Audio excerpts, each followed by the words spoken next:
আর যেই তাওয়াজ্জুর সমস্ত মাবদা, সমস্ত মগজ এবং সমস্ত জামিয়াত যার মধ্যে ছিল হযরত ফজলুল করিম রাহমাতুল্লাহ আলাইহি।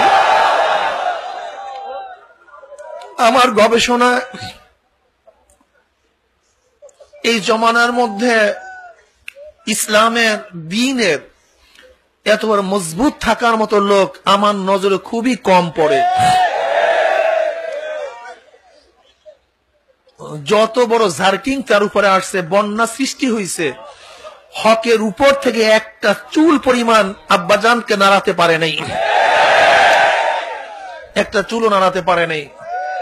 চরমোনাই কি চায়, আপনাদের কোন পথ প্রদর্শন করতেছে, আশা করি আল্লাহ পাক রব্বুল আলামিন কিছুটা হলে আপনাদের মধ্যে বুঝ দান করছেন।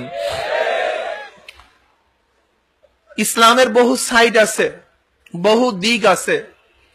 আব্বাজান রাহমাতুল্লাহ আলাইহি বলতেন, উদখুলু ফিস সিলমি কাফা, ইসলামের সমস্ত সাইড নিয়েই আমাদের কাজ করতে হবে, কথা বলতে হবে। বর্তমান জমানা ফিতনা ফাসাদের জমানা, ঝামেলার জমানা। যেহেতু নবীর যুগ যত দূরে চলে যাবে, আমাদের মধ্যে ফিতনা তত বেশি তারি হবে, ফিতনার সয়লাব তত বেশি হবে। আমাদের মধ্যে পার্থক্য অনেক, মতামত এবং মতভেদ অনেক বেশি সৃষ্টি হবে। এর মধ্যে বর্তমান জমানায় একদল ফিতনার নাম হলো লা মুজাহাবি, তথাকথিত আহলে হাদিস ফিতনা। আমার যতটুকু ধারণা, আমার ধারণায় ভুলও হতে পারে, ফিতনায় শিয়া, ফিতনায় কাদিয়ানি, ফিতনায় রাফিজি, খাওয়ারিজ, মুআত্তিলা, মুজাসসিমিয়া, মুশাব্বিহা, এই যত ফিতনা আছে, এই সমস্ত ফিতনার উপরে সর্বশ্রেষ্ঠ ফিতনা হলো তথাকথিত আহলে হাদিসের ফিতনা। কারণটা কি? আজকে সৌদি শেখরা এসেছিলেন, আপনারা শুনছেন তাদের বয়ান। এরপরে যখন তারা খানা খাওয়ার জন্য বসছিলেন, তখন আমি তাদের সাথে আলোচনা করছিলাম যে আমাদের দেশে একদলীয় লোক আছে যারা মসজিদকে আলাদা করতেছে, যারা আমাদেরকে মুশরিক বলে। শুধু তাই নয়, ইমামে আজম আবু হানিফা রাহমাতুল্লাহ আলাইহি, ইমাম মালিক রাহমাতুল্লাহ আলাইহি, ইমাম শাফি রাহমাতুল্লাহ আলাইহি, ইমাম আহমদ বিন হাম্বল রাহমাতুল্লাহ আলাইহি, এই চারজন ইমামকে তারা চারটা মূর্তি মনে করে। এবং আমরা যারা তারা অনুসরী, তারা হলাম মূর্তি পূজক, এইটা তারা বলে। এই সম্পর্কে আপনার প্রশ্ন আমি করেছিলাম। তখন শেখ বললেন, এরা হলো এক তো জাহেল এবং এদের সাথে ইসলামের কোনো সম্পর্ক নাই। শেখ বললেন এরা হলো ফিতনাবাজ, এরা ফিতনা সৃষ্টি করে। অথচ আজকে যে ডক্টর ইব্রাহিম সাহেব আমাদের সামনে বয়ান করছেন, সেই বয়ানে তিনি নিজেই বলছেন, ইমাম আজম রাহমাতুল্লাহ আলাইহি, ইমাম মালিক রাহমাতুল্লাহ আলাইহি, ইমাম শাফি রাহমাতুল্লাহ আলাইহি, ইমাম আহমদ বিন হাম্বল রাহমাতুল্লাহ আলাইহি চারজন হক কিনেন। অনেক হাদিসের ভান্ডার তার মধ্যে আছে। যদি প্রশ্ন করি, ভাই 5টা হাদিস মুখস্থ বলেন তো সনদ সহ, একটাও বলতে, তাহলে নামের সাথে কাজের, তাহলে তার নামটা মিথ্যা হলো না সত্য হলো? মিথ্যা নাম দিয়েছেন আহলুল হাদিস। আহলে কোরআন কারা? আপনি কি কোরআনকে অস্বীকার করতে চান? যেরকম আহলে কোরআন বলে একদল লোক হাদিসকে অস্বীকার করছে, আর আপনারা নিজেদেরকে আহলে হাদিস বলে কোরআনকে অস্বীকার করতেছেন। কি কথা ঠিক না?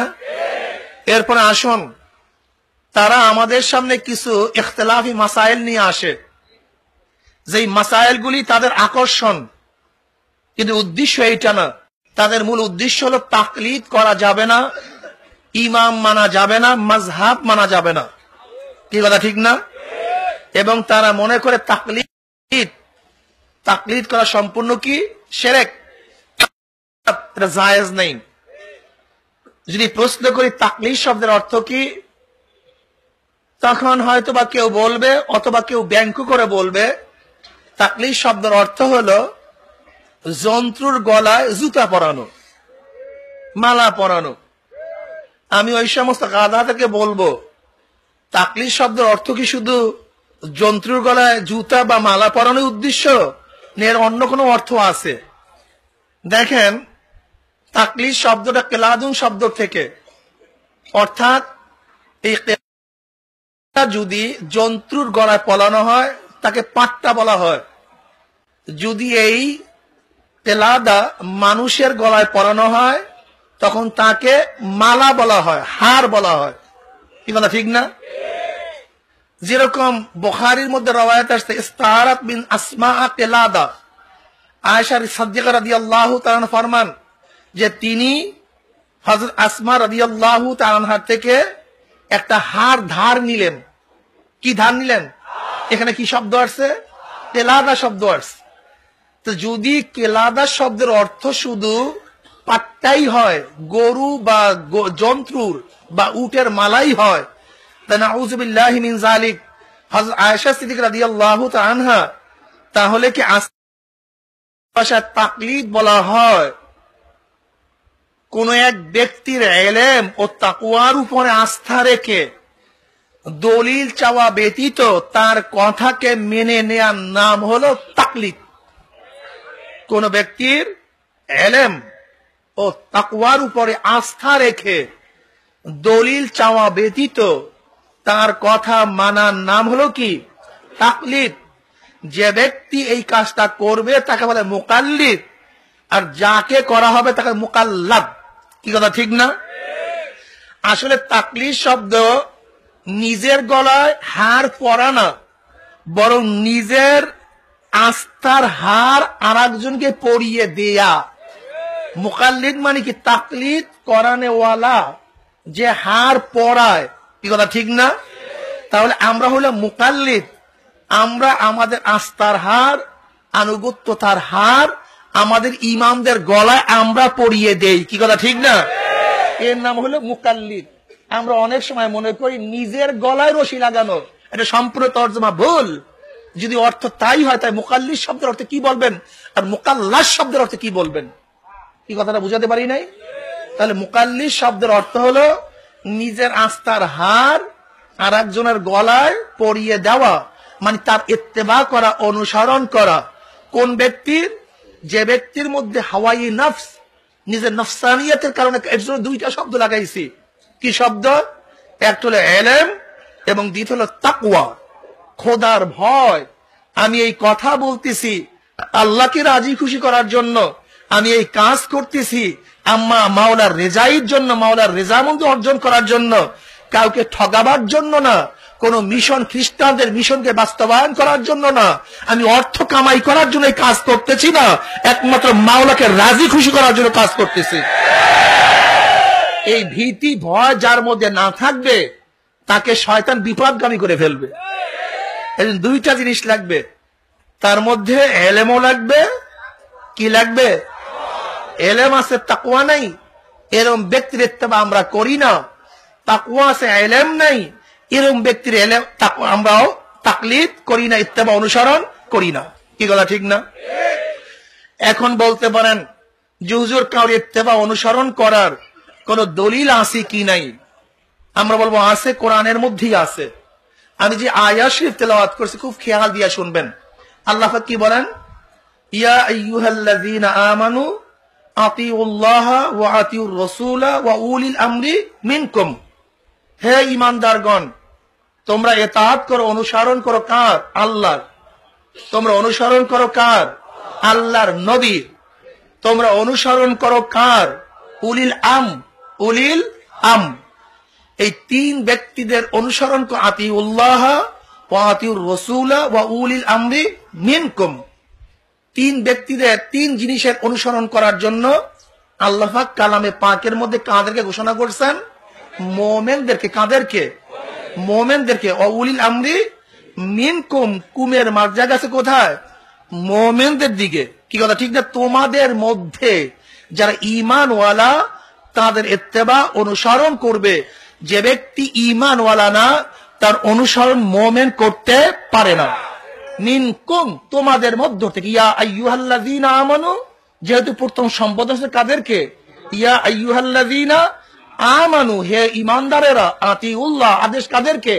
ইমানদারদেরকে আতিউল্লাহ ইতাআত করো, অনুসরণ করো আল্লাহর, ওয়া আতিউর রাসূল আল্লাহর রাসূলের, ওয়া উলিল আমরি মিনকুম তোমাদের মধ্যে মুমিনদের মধ্যে যারা উলিল আম তাদের ইত্তেবা অনুসরণ তোমরা করো। খুব ভালো মতো বুঝবেন, যারা লামুজহাবি, এই লামুজহাবিদের এখানে বিশাল খতরনাকি আছে, এখানে বিশাল ধমকি আছে। কিভাবে আছে? আল্লাহ পাক সম্বোধন করছে মুমিনদেরকে, হুকুম করছেন ইতাআতের। কিসের ইতাআতের হুকুম করছেন? কয় ধরনের? 3 ধরনের। কয় ধরনের? 1 নাম্বার কি? সবাই বলেন। 2 নাম্বার, 3 নাম্বার উলিল আম। বলেন উলিল আম। এখন কেউ যদি বলে আমি আল্লাহর ইতাআত করি, আমি রাসূলের ইতাআত করি, আমি উলিল আমরের ইতাআত করি না, তাই হুকুমটা কি আমার অমান্য করা হলো না আল্লাহর হুকুমকে অমান্য করা হলো? দেখছেন অবস্থাটা কি? খুব ভালো মতো বুঝবেন। আল্লাহ পাক রব্বুল আলামিন এই আয়াতের মধ্যে আতিউল্লাহর দ্বারা নাস্তিক বাদ হয়ে গেছে। কোন নাস্তিক আল্লাহর ইতাআত করে না, সমস্ত নাস্তিক বাদ। আতিউল্লাহ, নাস্তিকরা কাকে মানে না? আল্লাহ কি মানে না? ওরা সব আতিউল্লাহ থেকে বাদ পড়ছে। কি কথা ঠিক না? ও আতিউর রাসূল, ওই আতিউর রাসূল এই কথা বলার দ্বারা সমস্ত খ্রিস্টানরা বাদ হয়ে গেছে, সমস্ত ইহুদিরা বাদ হয়ে গেছে। যেহেতু ইহুদিরা আল্লাহকে মানে, রাসূলকে মানে না, খ্রিস্টানরা আল্লাহকে মানে কিন্তু রাসূলকে মানে না, কিছু শিয়ারা আল্লাহকে মানে কিন্তু রাসূলকে মানে না। কি কথা ঠিক না? কাদিয়ানীরা আল্লাহকে মানে, রাসূলকে মানে না। তা আতিউল্লাহর দ্বারা সমস্ত নাস্তিক বেঈমান কাফের শেষ। আতিউর রাসূলের দ্বারা যারা আল্লাহকে মানে কিন্তু রাসূলকে মানে না, এরকম সমস্ত গোত্র, চাই সে খ্রিস্টান হোক, চাই সে ইহুদি হোক, চাই সে শিয়া হোক, সে গোলাম আহমদ কাদিয়ানী হোক, এই আয়াতের থেকে তারা বাদ হয়ে গেছে। তা আতিউল্লাহর দ্বারা এক শ্রেণীবাদ, আতিউর রাসূলের দ্বারা আরেক শ্রেণীবাদ, আর ওয়া উলিল আমরি মিনকুমের দ্বারা সমস্ত লামুজহাবি বাদ হয়ে গেছে। আয়াতের মধ্যে নেই। অবস্থা দেখছেন? সমস্ত লামুজহাবি এই আতিউল্লাহ ওয়া আতিউর রাসূল ওয়া উলিল আমরি মিনকুমের দ্বারা কি হয়ে গেছে? এর এখন আল্লাহর হুকুমের মধ্যে নাই, তারা বাদ পড়ে গেছে। আমার কথা না, সামনে আসতেছে, আপনারাই বুঝবেন আমার ফতুয়া ঠিক আছে কি নেই। ওয়া উলিল আমরি মিনকুম, উলিল আম, উলিল আম কারা? এই বিষয় নিয়ে ইখতিলাফ আছে। জাবের রাদিয়াল্লাহু ফরমান উলিল আম আই আহলুল ফিকহ ওয়াল খায়র। হযরত জাবের রাদিয়াল্লাহু ফরমান উলিল আমরের দ্বারা উদ্দেশ্য হলো যারা ফিকহার জ্ঞানে পারদর্শী এবং যাদের নেককার আল্লাহওয়ালা, তারা হলো উলিল আম। এটা হলো হযরত সাহাবী জাবের রাদিয়াল্লাহু তাআলা আনহু ব্যাখ্যা উলিল আমরি মিনকুম। এই উলিল আমর কারা? আব্দুল্লাহ ইবনে আব্বাস রাদিয়াল্লাহু তাআলা ফরমান উলিল আমর কারা? আই আহলুল ফিকহ ওয়াদ দ্বীন, যাদের মধ্যে ফিকহি জ্ঞান আছে এবং যারা দ্বীনের উপরে আছে, প্রতিষ্ঠিত আছে, তারাই হলো উলিল আমরি মিনকুমের দ্বারা। কথা ঠিক না? আর সমস্ত উলামায়ে কেরাম তারা বলেন তাফসীরুস সাহাবাতে মুসনাদুন, তাফসীরুস সাহাবাতে হুজ্জাতুন, তাফসীরুস সাহাবাতে মারফুউন। তাফসীর সাহাবাদের তাফসীর হলো, এটা হলো হাদিসের মতোই, এইটা হলো দলিল এবং এটা হলো মারফু। কি কথা ঠিক না?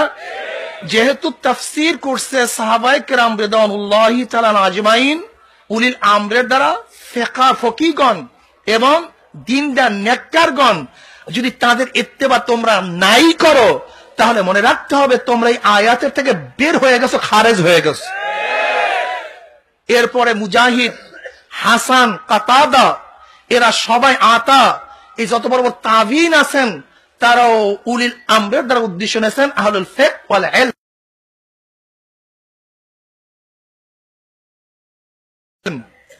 যারা ইলম ওয়ালা, যাদের মধ্যে গভীর জ্ঞান আছে। আম, আল্লাহ পাক রব্বুল আলামিন এখানে উলিল আম, যাদের মধ্যে ইলমি জ্ঞান আছে, গভীরতা আছে, যারা মুস্তাহিদ পর্যায়ের আছে, তাদেরকে অনুসরণ করার জন্য আল্লাহ পাক নিজে নির্দেশ করছেন, অথচ আমাদের দেশের লামুজাবিরা বলে তাদের অনুসরণ অনুকরণ করা যাবে না। তার আল্লাহর কথা মানবো না ওদের কথা মানবো? আল্লাহু আকবার। হযরত আল্লামা রাজি রাহমাতুল্লাহ আলাইহি এই আয়াত থেকে বলেন, এই আয়াতের দ্বারা শরীয়তের 4টা দলিল সাবেত হয়। শরীয়তের দলিল কয়টা? 4টা। কিতাবুল্লাহ, সুন্নাতে রাসূলুল্লাহ, আর একটা হলো ইজমাই উম্মাহ, আর একটা হলো কি কিয়াস। এটা হলো 4টা হলো কিসের দলিল? শরীয়তের দলিল। আতিউল্লাহর দ্বারা আল্লাহ পাকের কিতাব সাবেত হয়, আতিউর রাসূলের দ্বারা সুন্নাহ সাবেত হয়, ও উলিল আমরি মিনকুমের দ্বারা ইজমা সাবেত। ফাইন তানাজাতুম ফি শাইইন ফারুদ্দুহু ইলাল্লাহি ওয়া রাসূলিহি ইন কুনতুম তুমিনুনা বিল্লাহি ওয়াল ইয়াউমিল আখির যালিকা খায়রু ওয়া আহসানু তাওয়িলা। এখানে ফাইন তানাজাতুম ফি শাইইন ফারুদ্দুহু ইলাল্লাহি ওয়া রাসূলিহি, দেখেন খুব ভালো মতো বুঝতে হবে আয়াত। যখন তোমাদের মধ্যে কোন বিষয় নিয়ে মতানৈক্য সৃষ্টি হবে, কি সৃষ্টি হবে? তখন তোমরা রুজু করো, তোমরা প্রত্যাবর্তন করো কাদের দিকে? আল্লাহ ও আল্লাহ রসুলের দিকে। দেখেন আল্লাহ আল্লাহ, এখানে কিন্তু ইতাআতের কথা বলা হয় নাই।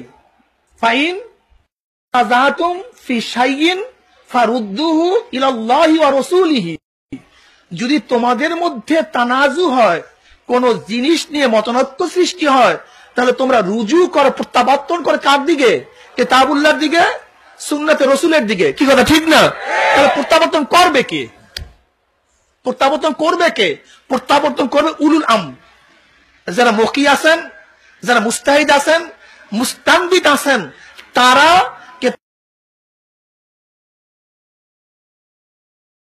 কিতাবুল্লাহ থেকে এবং আহাদিসের রাসূলের থেকে ইস্তিনবাত করে তোমাদের সামনে মাসলা পেশ করবে।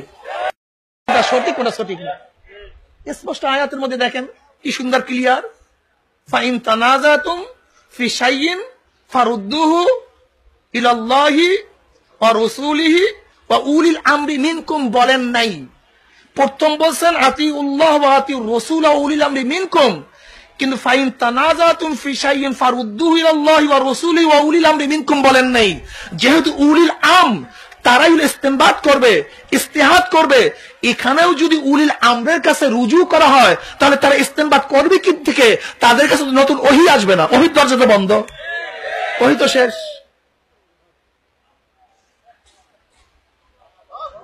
এর দ্বারা কি সাবেত? এর দ্বারা কি সাবেত হইছে? এর দ্বারা ফাইন তানাজাতুম ফি শাইইন ফারুদ্দুহু ইলাল্লাহি ওয়া রাসূলিহি, এর দ্বারা কি সাবেত হইছে? কি সাবেত হয়ে গেছে। তাহলে আমরা কি মনে করলাম যে আল্লাহ পাক রব্বুল আলামিন এই আয়াতের মধ্যে শরীয়তের দলিল কয়টা সাব্যস্ত করছেন? না আমাদের কথা না, ইমাম রাজি রাহমাতুল্লাহ আলাইহির তাফসীর, না আমাদের কওল না, আমাদের কথা না। কি কথা ঠিক না? এমনকি আব্দুল্লাহ ইবনে আব্বাস রাদিয়াল্লাহু ফরমান যে আওজাবাল্লাহু ইতাআতাহু, যে আল্লাহ পাক রব্বুল আলামিন উলিল আমর, যারা ফকিহ হবে, মুস্তাহিদ হবে, মুস্তানবিদ হবে, তাদের ইতাআত করা, অনুসরণ করে আল্লাহ পাক রব্বুল আলামিন আওজাবাহুল্লাহু, আল্লাহ পাক কি করে দিয়েছেন? ওয়াজিব করে দিয়েছেন যারা জানে না তাদের উপরে। এখানে আব্দুল্লাহ ইবনে আব্বাস রাদিয়াল্লাহু ফরমান ইত্তেবা, অনুসরণ করা, এটা হলো ওয়াজিব। কে বলছেন? রাইসুল মুফাসসিরিন, যিনি হলো গোটা সাহাবাদের মধ্যে সবচেয়ে শ্রেষ্ঠ রাইস মুফাসসির, সমস্ত মুফাসসিরদের যিনি ইমাম, সেটা আব্দুল্লাহ ইবনে আব্বাস। তিনি বলেন আল্লাহ পাক রব্বুল আলামিন উলিল আমরদের ইত্তেবা, অনুসরণ করা কি করে দিয়েছেন? ওয়াজিব করে দিয়েছেন। অথচ লামুজাহিরা বলে যে তাদের ইত্তেবা, অনুসরণ করা যাবে না। এখন আব্দুল্লাহ ইবনে আব্বাসের কথা শুনবো না ওদের কথা শুনবো? এরপর আসেন আমি আরেকটা দলিল পেশ করতেছি। আল্লাহ পাক রব্বুল আলামিন ফরমান ফাসআলু আহলায যিকরি ইন কুনতুম লা তা'লামুন, ফাসআলু আহলায যিকর ইন কুনতুম লা তা'লামুন, প্রশ্ন করো, জিজ্ঞাসা করো যারা আহলুয যিকর। ফাসআলু আহলায যিকর, এখানে আহলাল ইলম বলেন নাই, কি বলছেন? যিকর শব্দ কেন বললেন? যিকর শব্দের অনেক অর্থ আছে, জিকিরের অর্থ বহুত আছে, যে আল্লাহ হায়াতে বাঁচানা, সুস্থ রাখে। আগামীকাল ফজরের সময় যখন জিকিরের বয়ান করব, হয়তো কিছু আলোচনা করব, ইশারা করব। এখানে কিন্তু যিকর শব্দের অর্থ হলো জ্ঞানী।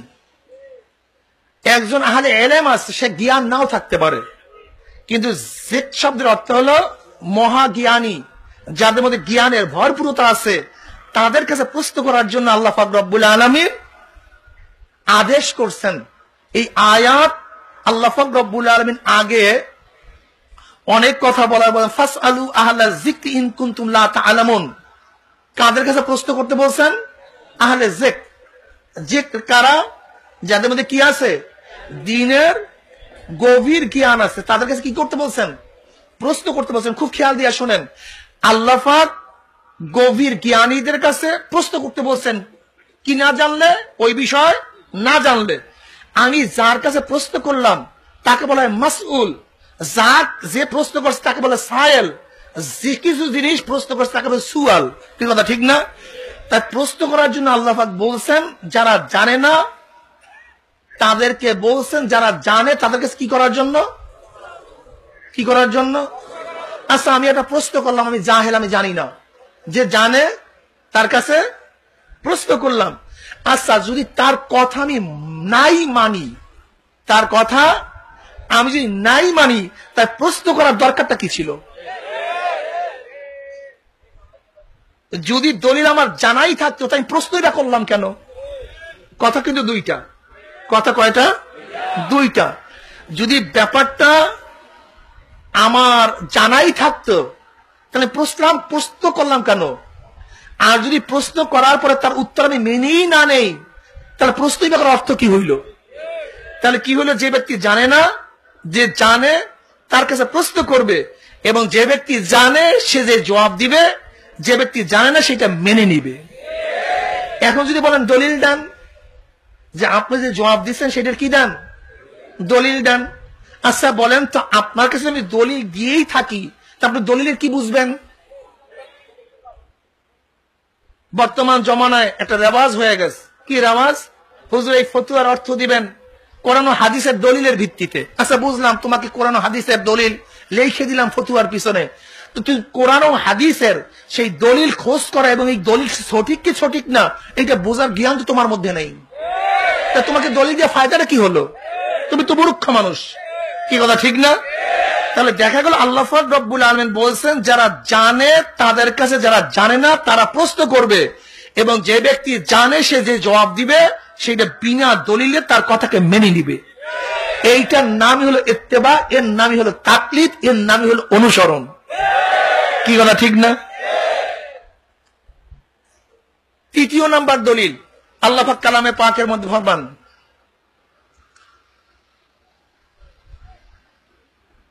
ওয়াত্তাবিউ মাল্লা ইয়াসআলুকুম আজরাও ওয়া হুম মুহতাদুন। ওয়াত্তাবিউ, ইত্তেবা করো, অনুসরণ করো, মাল্লা ইয়াসআলুকুম আজরাও ওয়া হুম মুহতাদুন, যারা তোমার কাছে হেদায়েতের বিনিময় কোনো আজর চায় না, উজরাত চায় না, অর্থ চায় না। ওয়াত্তাবিউ, আর আমর সাধারণত উজুবের জন্য আসে। আমর উজুবের জন্য আসা, এইটি হলো আমরের খাসলাত। ইবাহাত এটা আমরের মূল খাসলাত না, মূল উদ্দেশ্য না। আমর সাধারণত মুতলাকান উজুবের জন্য আসে, ওয়াজিব অত্যাবশ্যকের জন্য আসে। তা ওয়াত্তাবিউ, আমরের সিগা তোমরা ইত্তেবা করো, অনুসরণ করো। মাল্লা ইয়াসআলুকুম আজরাও ওয়া হুম মুহতাদুন, যারা হেদায়েতের পরিবর্তে তোমাদের কাছে কোনো উজরাত বিনিময় চায় না, তোমরা তাদের কি করো? অনুসরণ করো, ইত্তেবা করো, ইতাআত করো। তা আল্লাহ পাক রব্বুল আলামিন তাদেরকে ইত্তেবা অনুসরণ করার জন্য আদেশ করছেন। এখন কেউ যদি বলে যে ইত্তেবা অনুসরণ করা যাবে না, তাহলে আল্লাহর কথা মানবো না ওদের কথা মানবো? আল্লাহু আকবার, নাউযু বিল্লাহি মিন যালিক। আল্লাহ পাক রব্বুল আলামিন অন্য আয়াতের মধ্যে বলেন, ওয়াত্তাবে সাবিলা মান আনাবা ইলাইয়া, ওয়াত্তাবে সাবিলা মান আনাবা ইলাইয়া। এই আয়াতের প্রথমে আল্লাহ পাক রব্বুল আলামিন ওই সমস্ত ছেলেদেরকে খেতাব করে বলেন, যারা বাপ মা এখনো কাফের অবস্থা আছে, মুশরিক অবস্থা আছে, বাপ মা তাদেরকে যদি শিরক করার জন্য হুকুম করে, আদেশ করে, তাহলে বাপ মার কথা মানা যাবে না। দুনিয়ার ব্যাপারে তাদের কথা মানতে হবে, কিন্তু খবরদার যদি শিরক বা কুফরির কোন আইন, কোন আদেশ করে, তাহলে বাপ মায়ের কথা মানা যেন অত্তাবে সাবিলা, অনুসরণ করে, ইত্তেবা করো, সাবিলা মান আনাবা ইলাইয়া, যারা আমার দিকে প্রত্যাবর্তন করছে, আমার দিকে রুজু হইছে, তাদের পথ, তাদের সাবিল শব্দ অর্থ কি? পথ, রাস্তা, দিক। কি কথা ঠিক না? তাদের অনুসরণ করার জন্য বলছে যারা আমার দিকে রুজু হইছে, হেদায়েত প্রাপ্ত হইছে, যারা আমার হুকুম আদেশগুলি মানতেছে, তোমরা তাদের পথ অনুসরণ করো। দেখবেন লামুজাবের গোষ্ঠী চরমনায় 126 তরিকা 126 তরিকা 126 তরিকা পাইল কোথায়? এই কথা বলিয়া মানুষের মাথা খারাপ করে ফেলাইছে। কি কথা ঠিক না? আমরা অনেক সময় বলি 126 তরিকা তো মোটামুটি পাইছে, কিন্তু আল্লাহ পাক তো কইছে হাজার হাজার তরিকা। আল্লাহ পাক বলছে অত্তাবে সাবিলা মান আনাবা ইলাইয়া। এখানে আল্লাহ পাক রব্বুল আলামিন ওয়াহিদের সিগা লাগাইছেন, অত্তাবে সাবিলা মান আনাবা ইলাইয়া। যেই সমস্ত ব্যক্তিরা আমার দিকে প্রত্যাবর্তন করছে তাদের পথ অনুসরণ করো। এখন যদি এর মধ্যে 1 লক্ষ আলেম থাকে, 1 লক্ষ না 1 কোটি যদি ভালো আলেম হয় যারা আল্লাহর দিকে প্রত্যাবর্তন করছে, তাহলে প্রত্যেকের পথ অনুসরণ করা যাবে কি যাবে না? তাহলে তো পথ তো একটা হলো না, পথ হলো তো কয়েক কোটি। ওখানে তো মাত্র 126টা বয়ান করছে, যা পাইছি মোটামুটি। কি আমি কথাটা বুঝাইতে পারি নাই? অত্তাবে সাবিলা মান আনাবা ইলাইয়া, তাদের পথ অনুসরণ করা দ্বারা আমার প্রতি কি হয়েছে? তাহলে তরিকা শব্দের অর্থ কি? আরবিতে তরিক এবং সাবিল একই অর্থ ব্যবহার হয়। তরিকা অর্থ পথ, সাবিল অর্থ কি? পথ। তাহলে এখানে আল্লাহ পাক রব্বুল আলামিন যত মানুষ, যত কোটি মানুষ আল্লাহর দিকে রুজু হবে, সবার পথ অনুসরণ করার জন্য আল্লাহ পাক হুকুম করছে। তাহলে মাওলাকে পাওয়ার পথ 126টা না আরো আছে? না শুধু একটাই? বহু। আল্লাহ জিনা জাহাদু ফিনা লানাহদিয়ানাহুম সুবুলানা, সাবিলের জমা সুবুল। যারা আমার দিকে যারা আমাকে পাওয়ার জন্য, হেদায়েত পাওয়ার জন্য চেষ্টা সাধনা করবে, আল্লাহ পাক ওয়াদা করছে তাকে পাওয়ার বহু পথ আল্লাহ পাক খুলে দিবেন। সাবিলের বহু বচন কি? সুবুল। আপনাদেরকে ধোঁকা দেওয়ার জন্য ওরা বিভিন্ন আয়াত আপনাদের সামনে পেশ করে মানুষদেরকে ধোঁকা দেয় যে 126 তরিকা চরমনাই পাইল কোথায়। শোনেন, আপনি পড়বেন কি? হাদিস পড়বেন। কি পড়বেন? হাদিস পড়বেন। আচ্ছা বেশ ভালো কথা, হাদিস পড়ার কি মাদ্রাসা একটাই না বহুত আছে? এখন আমি যদি বলি হাদিস পড়ার পথ 1000 আছে, বা কোরআন পড়ার পথ 1000 আছে, বা নামাজ পড়ার পথ 1000 আছে, বা মাওলাকে পাওয়ার পথ 1000 আছে, এই কথাটা কি ভুল হবে না সত্য হবে? না, ভুল হবে কেন? যেমন হাদিস একই মাদ্রাসা পড়ে না বহুত মাদ্রাসায় পড়ে? যদি 1000 মাদ্রাসা হয়, তো 1000 মাদ্রাসা যদি আমি পড়ি, তাহলে সেখানে হাদিস পড়ায় না গীতা পড়ায়? কি কথা বলেন না কেন? 1000 মাদ্রাসা তফসির পড়ায়, সেখানে রামায়ণ পড়ায় না তফসির পড়ায়? 1000 মাদ্রাসায় যদি আল্লাহর দিকে প্রত্যাবর্তন করার জন্য বয়ান হয়, সেখানে জাহান্নামের পথ দেখায় না আল্লাহর পথ দেখায়? তা আমি যদি বলি 1000 পথ আছে হাদিস পড়ার, 1000 পথ আছে তফসির পড়ার, 1000 পথ আছে আদব পড়ার, 1000 পথ আছে মাওলাকে চেনার, তাহলে আপনি কি আমার ভুল বলবেন না সত্য বলবেন? যদিও প্রতিষ্ঠান বহুত, উদ্দেশ্য এক। প্রতিষ্ঠান বহুত, উদ্দেশ্য এক। কি কথা ঠিক না? যদি 1000 মাদ্রাসা 1000 আল্লাহ বানাইতো, তাহলে কথাটা মিথ্যা হইতো। কিন্তু 1000 মাদ্রাসা যদি একই আল্লাহর পরিচয় দেয়, তাহলে কথা মিথ্যা হবে না, বরং কথা সত্য হবে। এবার আসেন চরমনাই তরিকা, অমুক তরিকা, তমুক তরিকা। আচ্ছা, চরমনাই তরিকার খোদা কি কন্ত? জয়পুরি, আমাদের হাটাজারি হজরতের, থানবীর, রশিদ আহমদ গঙ্গোহী, কাসেম নানুতুবীর, সাবরিয়া, মুজাদ্দাদিয়া, কাদরিয়া। তাহলে দেখা গেল এগুলি সব প্রতিষ্ঠান।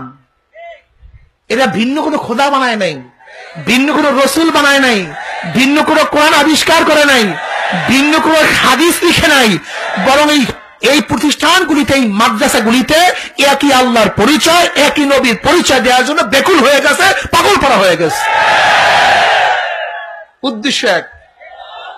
আচ্ছা আমাকে বলেন তো, এতগুলি মাদ্রাসায় যদি না থাকে তাহলে আলেম কম হইতো না বেশি হইতো? কম হয়ে যেত। একই মাদ্রাসা মানুষ যাবে কিভাবে, পড়বি বা কিভাবে? ওস্তাদ যদি একজনই হয় তাহলে এত ছাত্র একজনের 10 দিবি বা কিভাবে? আর যাওয়ার মৌকা বা কি থাকবে? কি কথা ঠিক না?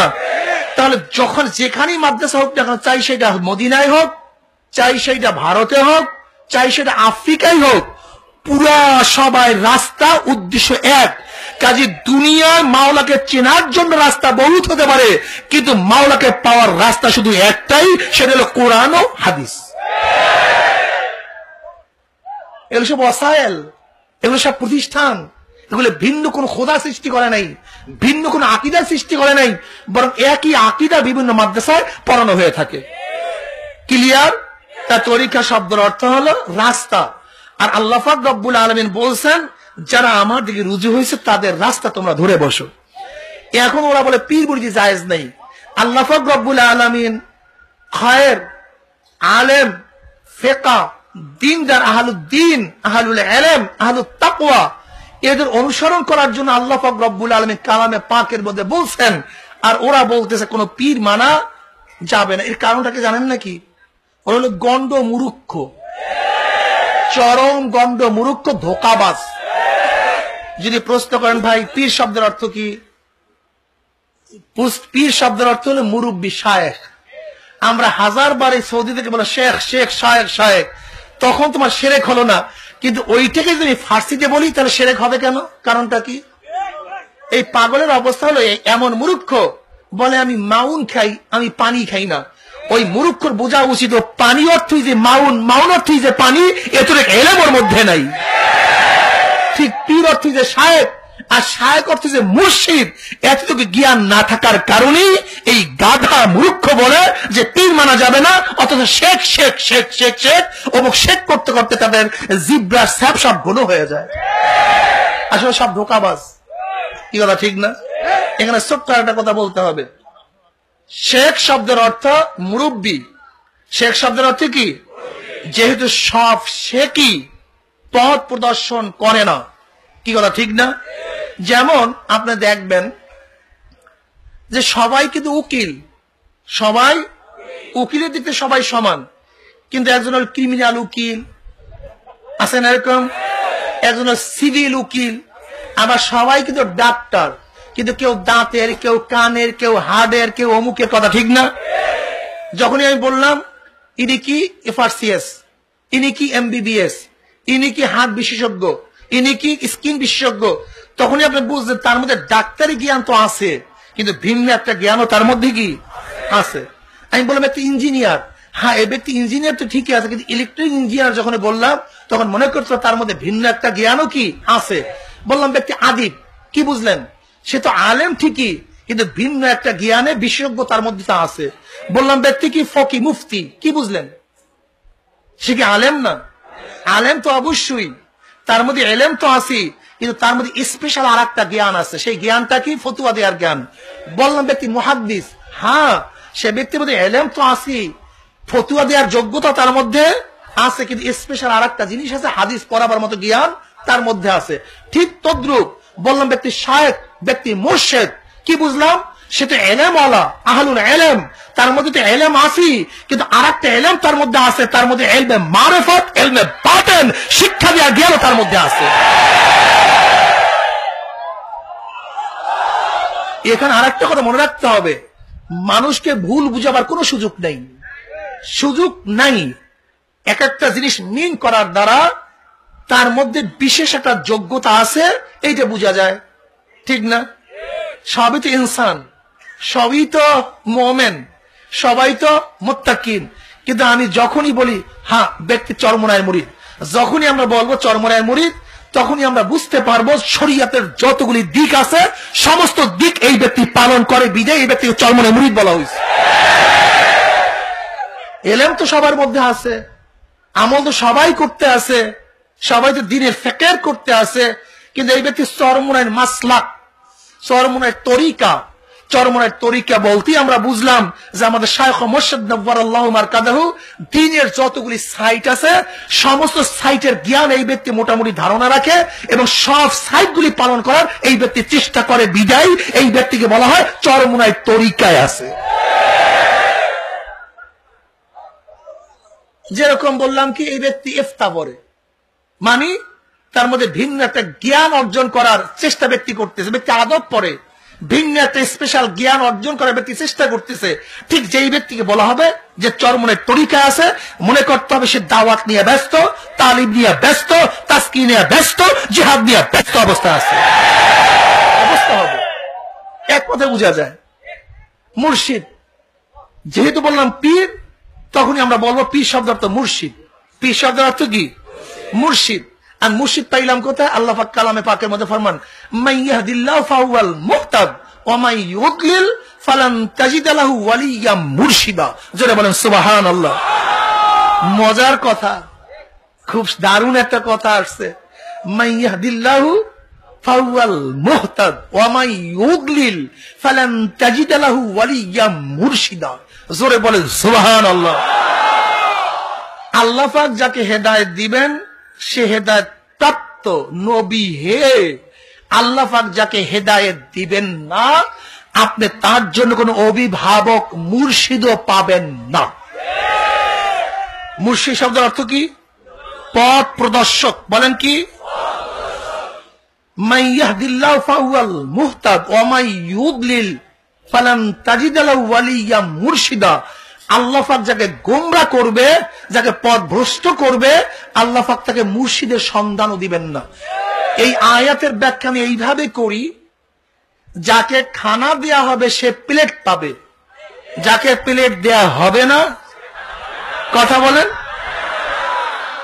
যে প্লেট পাবে, যাকে প্লেট দেয়া হবে না, মাইয়াহদিল্লাহু ফাহুয়াল মুহতাদ ওয়া মাই ইউদ্লিল, আল্লাহ পাক যাকে হেদায়েত দিবেন তাকে মুর্শিদের সন্ধান দিবেন, যাকে গোমরা করবেন তাকে মুর্শিদ সন্ধান দিবেন না।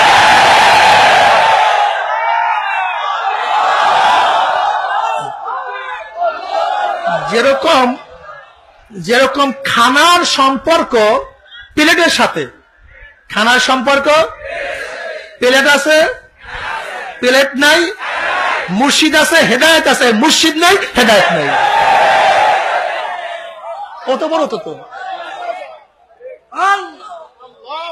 মুর্শিদ আছে, হেদায়েত আছে, মুর্শিদ নাই, কি আছে? হেদায়েতের পরিবর্তে কি আছে? গোমরাহি, গোমরাহি, পথ ভ্রষ্টতা।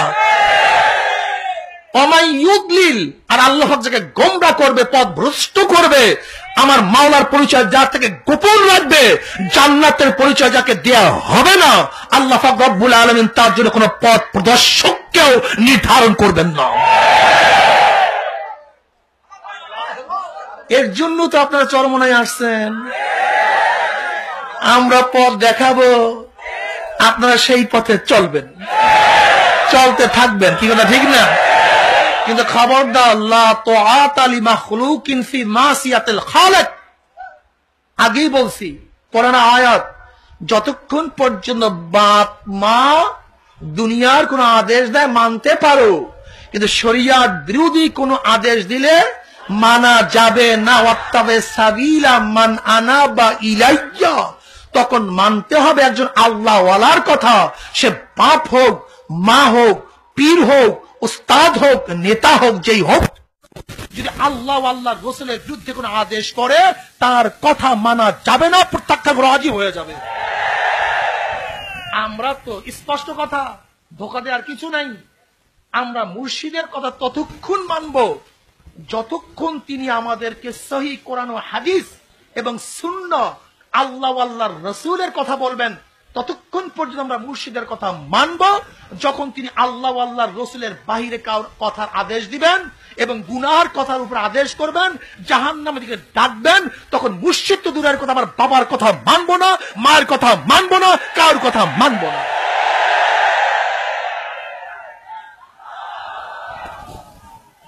যদি শোনেন, তাহলে এখানে আর একটা কথা মনে রাখতে হবে, যদি আপনার আপনাকে যে আদেশ করবে সে আদেশ মানা লাগবে কি লাগবে না? আল্লাহ নবী নিজে মান আতা আমিরি ফাকাত আতাআনি ওয়া মান আসা আমিরি ফাকাত আসানি, যে ব্যক্তি আমার আমিরের ইতাআত করে সে যেন আমারই ইতাআত করলো, আর যে আমার আমিরের অবাধ্যতা করে সে যেন আমারই অবাধ্যতা করলো। সেই হিসাবে আমির, শেখ, শায়েখ যখন আপনাদেরকে সুন্নাহ, কোরআন ও সুন্নাহ অনুযায়ী হুকুম করবে, দ্বীনের কথা বলবে, তখন তার কথা মানা সালেকদের জন্য, মুরিদদের জন্য ওয়াজিব হয়ে যাবে। এবার আসুন চরমনায়ের তরিকা। আগেই বলছি, যখনই বলবো চরমনায়ের তরিকা কি বুঝলেন? জোরে বলেন, কি বুঝলেন? তার মধ্যে সব আছে। তার মধ্যে কি আছে? চরমনায়ের তরিকাওয়ালারা যেইভাবে দাওয়াত দেয়, এই দাওয়াতের ব্যাপারে আমাদের অনেক ইশকাল আছে। আল্লাহ ভাই কি বলেন? উদউ ইলা সাবিলি রাব্বিকা বিল হিকমাতি ওয়াল মাউইজাতিল হাসানা। উদউ, তোমরা ডাকো। এর মধ্যে চারটা জিনিস আছে, দাঈ আছে, দাওয়াত আছে, মাদউ আছে, মাদউ ইলাই আছে। এই একটা আয়াতের মধ্যে, উদউর মধ্যে আল্লাহ পাক যেহেতু উদউ বলছেন, সেখানে দাওয়াত দেওয়ার যেহেতু হুকুম করছেন, একজন দায়ী লাগবে। যদি দায়ী না হয় দাওয়াত দিবে কে? কি কথা ঠিক না? কার উপরে দাওয়াত দিবে? যদি মাদু না হয় তা গাছকে কি দাওয়াত দিবে? মাদউ লাগবে। কোন দিকে দাওয়াত দিবে? যদি কোনো দিকই না হয় তা কিসের দাওয়াত দিবে? কি কথা ঠিক না? তাহলে দায়ী, দাওয়াত, মাদউ, মাদউ। এই উদউর মধ্যে চারটা জিনিস আছে। তা আল্লাহ পাক রব্বুল আলামিন কিসের দিকে দাওয়াত দেওয়ার জন্য বলছেন? সাবিলি রব্বিক, কার পথের দিকে? জোরে বলেন। না চরমনায়ের দিকে, না শশীনার দিকে, না অমুকের দিকে? আল্লাহর দিকে দাওয়াত দেওয়ার জন্য বলছেন। আল্লাহর পথের দিকে। আল্লাহর পথটা কি? আল ইয়াউমা আকমালতু লাকুম দীনাকুম ওয়া আতমামতু আলাইকুম নি'মাতি ওয়া রাযীতু ইসলামা দীনা। খুব ভালো মতো বুঝবেন। শুধু নামাজের দাওয়াত দিলে হবে না, শুধু রোজার দাওয়াত দিলে হবে না, শুধু পর্দার দাওয়াত দিলে হবে না। সাবিলি রব্বিক, আমার মাওলার পথ। আমার মাওলার পথটা কি? আমার নবী 23 বছরের জিন্দিগিতে যাহা কিছু করছেন সব কিছু করা, যার থেকে নিষেধ করছেন সব কিছু ছাড়ার নাম হলো আল্লাহর পথ। আল্লাহ নবী দাওয়াত দিছে, আমাকে দাওয়াত দিতে হবে। আল্লাহ নবী তাজকিয়া করছে, আমাকে তাজকিয়া করতে হবে। আল্লাহ নবী তালিম দিচ্ছেন, আমাদেরকে তালিম দিতে হবে। আর একটা জানি কি ভুলে গেছি মনে হয়, আপনাদের ঠিক আছে? জোরে বলেন কি? মান আল জিহাদ। জিহাদ জিনিসটা কি? আল জিহাদু হুয়া দুআউ ইলা দীনিল হক ওয়াল কিতালু মান লাম ইয়াকবালহু। জিহাদের মানেটা বুঝতে হবে। এখানে বহু সমস্যা আছে ওলামায়ে কেরামের মধ্যে। ওলামায়ে কেরাম চৌকান্ন হন, কথা বোঝার চেষ্টা করেন। জিহাদ জিনিসটা কি? আর জিহাদ হুয়া দুআউ ইলা দীনিল হক। জিহাদের ফার্স্ট কাজ হলো দ্বীনে হকের দিকে দাওয়াত দেওয়া। দ্বীনে হকের দিকে।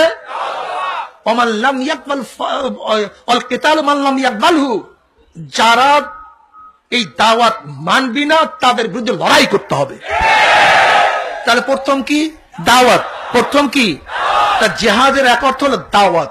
অন্য জায়গায় আছে কি? বাযালুল মাজহুদ ফি কিতালিল কুফফার মুবাশারাতান আও মুআনাতান বিল মাল আও বির রায় আও বিকাসরাতি সাউদ ওয়া গায়রা যালিক। এটা জিহাদের মানা। জিহাদ আবার দুই প্রকার, জিহাদ মাল কুফফার, জিহাদ মান নফস। একটা হলো কাফেরদের মোকাবেলা করা, আর নফস ও শয়তানের বিরুদ্ধে মোকাবেলা করা। এর মধ্যে কোনটা জিহাদে আকবার, কোনটা জিহাদে আসগর? এখানে একটা যুক্তি হলো এই যে জিহাদ মান নফস এটা বড় জিহাদ, না জিহাদ মাল কুফফার এটা বড় জিহাদ? জিহাদ মান নফস হলো জিহাদে আকবার। জিহাদ মান নফস, নফস এবং শয়তানের বিরুদ্ধে জিহাদ করা কি বড় জিহাদ। আর জিহাদ মাল কুফফার হলো, জোরে বলেন কি যুদ্ধ? ছোট জিহাদ। এইটা বলিয়া আমরা অনেকে বেঈমানদের মোকাবেলা করাকে বাদ দিয়া দিচ্ছে। এখানে একটা কথা মনে রাখতে হবে, নামাজ বড় না রোজা বড়? জোরে বলেন। নামাজ বড় না যাকাত বড়? ঈমান বড় না নামাজ বড়? খুব ভালো মতো বোঝেন। ওরে পাগল শোনো, ঈমান বড় না নামাজ বড়? যখন ঈমান, শোনেন, যখন ঈমানের সাথে নামাজের টক্কর লাগবে, যখন ঈমানের সাথে নামাজের টক্কর লাগবে, ঈমান বড় না নামাজ বড়, তখন আমি বলবো ঈমান বড়। আবার যখন বলবেন নামাজের সাথে রোজার টক্কর লাগছে, তখন আমি কোনটাকে বড় বললাম? কিন্তু দেখেন প্রত্যেকের জায়গায় কিন্তু ফরজ। প্রত্যেকের জায়গায় কি? ঈমান ঈমানের জায়গায় ফরজ, নামাজ নামাজের জায়গায় ফরজ, রোজা রোজার জায়গায় ফরজ, হজ হজের জায়গায় ফরজ। কিন্তু যখন টক্কর লাগবে, যেমন বড় ভাইকে বেশি শ্রদ্ধা করবো না ছোট ভাইকে বেশি শ্রদ্ধা করবো? ওস্তাদকে বেশি শ্রদ্ধা করবো না বড় ভাইকে বেশি শ্রদ্ধা করবো? আচ্ছা, ওস্তাদকে বেশি শ্রদ্ধা করবো না বাপের কথা বেশি মানবো?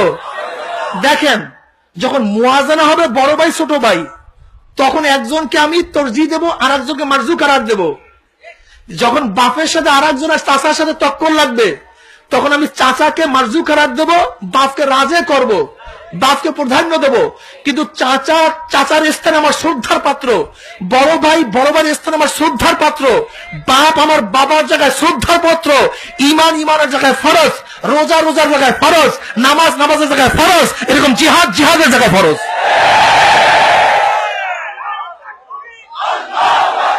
আমাদের মধ্যে আমরা বলি শুধু রাজা'না মিনাল জিহাদিল আসগর ইলা জিহাদিল আকবার। অথচ নামাজ নামাজের জায়গায়, তাজকিয়া নফস তাজকিয়াত নফসের জায়গায়, নফস এবং শয়তানের মোকাবেলা নফস এবং শয়তানের মোকাবেলার জায়গায়, অন্যের মোকাবেলা করা অন্যের মোকাবেলার জায়গায়। একটার সাথে আর একটা টক্কর লাগানো যাবে না, একটা দিয়ে একটা বাদ দেওয়া যাবে না। তবে আল জিহাদ মান নফস, আল মুজাহিদুন নফসকে বড় জিহাদ বলা হইল কেন? এইটা এমন একটা জিহাদ, যে জিহাদটা কোনো অবস্থাতে জায়েল হয় না, বিতরিত হয় না। নামাজ পড়ার সময় নফসের সাথে যুদ্ধ চলতে থাকবে, রোজা রাখার সময় নফসের সাথে যুদ্ধ চলতে থাকবে। এমন কি যুদ্ধের ময়দানে যখন আপনার প্রচন্ড লড়াই চলতেছে, ওয়ান আবি মুসা আশআরী রাদিয়াল্লাহু তাআলা আনহু قال قيل يا رسول الله من قاتل للمغنم ومن قاتل للذكر ومن قاتل ليرى مكانه فمن في سبيل الله قال رسول الله صلى الله عليه وسلم من قاتل لتكون كلمة الله العليا فهو في سبيل الله رواه المتفق عليه। এক ব্যক্তি নবী আলাইহিস সালাম প্রশ্ন, ইয়া রাসূলুল্লাহ ইয়া হাবিবাল্লাহ, যেই ব্যক্তি গনিমতের মালের জন্য যুদ্ধ করলো, মারা গেল, যে ব্যক্তি নিজের আলোচনা ফুটায়া তুলবে, আমাকে সবাই ভালো বলবে, আমার তারই প্রশংসা ছড়িয়ে পড়বে, এই উদ্দেশ্যে শাহাদাত বরণ করলো, যেই ব্যক্তি নিজের মাকামকে নিজের অবস্থানকে উচ্চ রাখার জন্য, মান কাতালা লিউরা মাকানাহু, সেক্রেটারির গোষ্ঠী সভাপতি যারা হইতে চান, যারা সদর হইতে চান, ভালো মতো বুঝিয়া শুনিয়া যাইয়েন মুসলমানের ময়দান থেকে। মান কাতালা লিউরা মাকানাহু, যারা অবস্থানকে ঠিক রাখার জন্য যুদ্ধ করলো, এর মধ্যে কোন ব্যক্তি আল্লাহর পথে শহীদ হলো? নবী আলাইহিস সালাতু ওয়াস সালাম একটাও না, সবগুলো বাদ। যে ব্যক্তি একমাত্র আল্লাহর কলেমাকে বুলন্দ করার জন্য শহীদ হবে, সেই ব্যক্তি শহীদ, আর সবগুলি একটাও শহীদ না, সব জাহান্নামে চলে যাবে। তাহলে দেখা গেল কি বুঝলেন? মুজাহিদাতুন নফস, নফসের সাথে যুদ্ধ করাটা নামাজের সময় লাগবে। আপনি নামাজ পড়তেছেন মানুষকে দেখাবার জন্য, নামাজ বরবাদ। রোজা রাখতেছেন মানুষকে দেখাবার জন্য, রোজা বরবাদ। হজ করতেছেন মানুষ হজই বলবে, সব বরবাদ। কি কথা ঠিক না? ইন্নাল্লাহা লা ইয়ানজুরু ইলা সুওয়ারিকুম ওয়া আমওয়ালিকুম ওয়ালাকিন ইয়ানজুরু ইলা নিয়াতিকুম ওয়া কুলুবিকুম। এই কলবকে ঠিক করবে তো সমস্ত আমল ঠিক হয়ে যাবে, কলব ঠিক নেই সমস্ত আমল বরবাদ হয়ে যাবে। এর জন্য যেহেতু মুজাহিদাতুন নফস সমস্ত ইবাদতের জরুরি, এই তুলনায় বলছে যে মুজাহিদুন নফস হলো জিহাদে আকবার। কি কথা ঠিক না? জিহাদ কি বললাম? দোয়া, দাওয়াত দেওয়া। কি কথা ঠিক না? এখন জিহাদ কখন ফরজে আইন, ফরজে কিফায়া, এইটা ওলামাদের মধ্যে বিশাল এক ইখতিলাফ। আমি সংক্ষিপ্তভাবে বলবো, একেবারে সংক্ষিপ্তভাবে। ওলামায়ে কেরাম সবাই জানেন জিহাদ ফরজে আইন কখন হয়? দুই সময় জিহাদ ফরজে আইন হয়, যখন দিফাই হয় এবং নফিরে আম হয়। দেফাই বোঝেন তো? যখন কুফফার বেঈমানরা মামলাকাত ইসলাম, ইসলামিক কান্ট্রির উপরে যখন হামলা করে, আর নফিরে আম যখন বাদশা ডাক দেয় যে তোমরা বের হয়ে পড়ো, তখন পর্যায়ক্রমে এই পুরা দেশের সবার উপরে জিহাদ ফরজে আইন হয়ে যায়। বুঝেন নাই? যেমন ধরে নেন, যদি কোন এলাকা, আমাদের সিলেট বা আমাদের রংপুর, ওই এলাকায় যদি কোনো কাফেররা আক্রমণ করে, আর বাদশা মুসলিম হোক, সে মুসলিম, সেই ফাঁসেক হোক, সে যদি মুসলমানকে ডাক দেয় যে আসো সবাই বের হয়ে পড়ো, তখন পর্যায়ক্রমে রংপুর, এরপরে বগুড়া, এরপরে পাবনা, এরপরে ফরিদপুর, এরপরে বরিশাল, এরকম করে দুনিয়ার মধ্যে প্রত্যেকটা মুমিনের উপরে জিহাদ ফরজে আইন হয়ে যায়। দুইটা, একটা হলো কাফের যদি আপনার উপর চড়াও হয়, এবং ইমাম যদি ডাক দেয়। কয়টা জিনিস? এভাবে কারোর ইখতিলাফ নাই, সমস্ত উম্মাত ইজমা। সমস্ত উম্মাত কি? যদি কাফের কারোর উপর আক্রমণ করে মুসলিম দেশের উপরে, এবং যদি ইমাম তাদের বিরুদ্ধে মোকাবেলা করার জন্য ডাক দেয়, তাহলে পর্যায়ক্রমে প্রত্যেকের উপর জিহাদ কি হয়ে যায়। এবার আসেন তো, যুদ্ধ করার উদ্দেশ্যটা কি? যুদ্ধ কেন করবেন? জিহাদ করার উদ্দেশ্যটাকে যা বুঝতে হবে। কেন যুদ্ধটা করবেন? কেন? কারণটা কি? টাকা কামাই করার জন্য, ঘর করার জন্য, জমি করার জন্য? শোনেন, আমেরিকা যদি কারোর বিরুদ্ধে যুদ্ধ করে, ইংল্যান্ড কারোর বিরুদ্ধে যুদ্ধ করে, রাশিয়া কারোর বিরুদ্ধে যুদ্ধ করে, যুদ্ধের উদ্দেশ্যটা কি? তার আদর্শকে বাস্তবায়ন করা। চলে বলেন কি? আমরাও যদি ইসলাম মুসলমান কারোর উপর আক্রমণ করি, তা আমাদের উদ্দেশ্য কি? তাদেরকে মেরে ফেলা, তাদের ঘর লুটপাট করা, তাদের জমি দখল করা? উদ্দেশ্য কি? আদর্শ, ইসলামের আদর্শ বাস্তবায়ন করা। তাহলে মাকসাদুল আদর্শ, যুদ্ধ তার ওসাইল। মাকসাদ কি? আর যুদ্ধ হলো ওসাইল, মাধ্যম। আমার মূল উদ্দেশ্য হলো রোগ ভালো হওয়া, ঔষধ হলো মাধ্যম। কি কথা ঠিক না? আমার মূল উদ্দেশ্য হলো খালাস পাওয়া, উকিল হলো মাধ্যম। কি কথা ঠিক না? আমার মূল উদ্দেশ্য হলো পানির পিপাসা মিটানো, কিন্তু পানি হলো তার মাধ্যম। আমার জিহাদ করার মূল উদ্দেশ্য না, আমার মূল উদ্দেশ্য ইসলাম হুকুমাত কায়েম করা, ইসলাম হুকুমাত নাফেজ করা। আবার ব্রিটিশ যদি কারোর বিরুদ্ধে যুদ্ধ করে, আমেরিকা কারোর বিরুদ্ধে যুদ্ধ করে, তার মূল উদ্দেশ্য সমস্ত মানুষ মেরে ফেলা না, বরং আমেরিকার আদর্শ বাস্তবায়ন করা, ব্রিটিশের আদর্শ বাস্তবায়ন করা, রাশিয়ার আদর্শ বাস্তবায়ন করা। তার মূল উদ্দেশ্য কি? জোরে বলেন, জোরে বলেন। আদর্শ বাস্তবায়ন করা। তা যুদ্ধ হলো ফার্স্ট স্টেজ, আদর্শ হলো দ্বিতীয় স্টেজ। যেহেতু প্রথম স্টেজ ছাড়াই যদি দ্বিতীয় স্টেজে চলে যায়, তখন আকার আরো মারাত্মক ধারণ করে। কি কথা ঠিক না? তাহলে মূল যুদ্ধের উদ্দেশ্য কি? এবার আসেন, আমাদের বাংলাদেশে যেই সংবিধান আছে, যেই সংবিধান, যেই নীতি এবং আদর্শ আছে, এই আদর্শটা, সংবিধানটা কি বাংলাদেশের প্রত্যেকটা মানুষের মাথার উপরে আছে, না চরমনাই হুজুরের উপরে আছে? খালি চরমনাই মুরিদদের উপরে, আলেমদের উপরে, সবাই উপরে আছে না? এই সবাই মাথার উপরে বাংলাদেশে। কি কথা ঠিক না? এখন বলেন তো, বাংলাদেশের প্রত্যেকের মাথার উপরে সংবিধানটা আছে, সেই সংবিধান সম্পূর্ণ কুফুরি। কি কথা ঠিক না? এখন আপনারা বলেন যে সংবিধানটা আপনার সাধ্য অনুযায়ী মাথা থেকে ফালানো, এটা আপনার জন্য ফরজ না মুস্তাহাব? সহজ কথা বুঝবেন, এই সংবিধানটা মুফতির মাথায় আছে, মুহাদ্দিসের মাথায়, পীরের মাথায়, সমস্ত মুসলমান যারা নামাজ পড়ে তাদের মাথার মধ্যে সংবিধানটা আছে। যেইটার মধ্যে কি আছে? সেইটার মধ্যে আছে আল্লাহ বলছে জেনা হারাম, বর্তমান সংবিধান বলছে জেনা সম্পূর্ণ হালাল। আল্লাহ বলছে সুদ হারাম, বর্তমানে সংবিধান যেটা আমার মাথার উপরে আছে এইটা বলছে সুদ সম্পূর্ণ হালাল। আল্লাহ বলছে পর্দা ফরজ, বর্তমান সংবিধান বলছে পর্দা জায়েজ নাই। কি কথা ঠিক না? এখন বলেন তো, মৌলবী, আলেম, মুহাদ্দিস, মুফতি, মোমেন, পীর, বুজুর্গ, যত যা বলেন না কেন, প্রত্যেকে প্রত্যেকের মাথার উপর থেকে সাধ্য অনুযায়ী এই সংবিধানকে বাদ দিয়ে ইসলামী সংবিধান মাথা উঠালো, এটা ফরজ হবে না মুস্তাহাব হবে? কি কথা ঠিক না? এবারে আসেন, যদি এটা ফরজই হয়ে থাকে, ইসলামের যারা পুরা কর্ণধার এদের তরফ থেকে যদি ইসলামী হুকুমাত কায়েম করার জন্য, আদর্শ বাস্তবায়ন করার জন্য আপনাদেরকে ডাক দেয়া হয়, তাহলে এই ডাকে ঝাঁপিয়ে পড়া আপনার জন্য সুন্নাত হবে, মুস্তাহাব হবে না ফরজ হবে? এবারে আসেন, এই যে নির্বাচন আসতে আছে, এই সামনে নির্বাচন আসতে আছে, আমরা কি করি? আমরা কি বলি? আমাদেরকে তোমরা দাওয়াত দিই। আগে বলছিলাম জিহাদ একটা দাওয়াত। জিহাদ কি? আমরা কি বলি?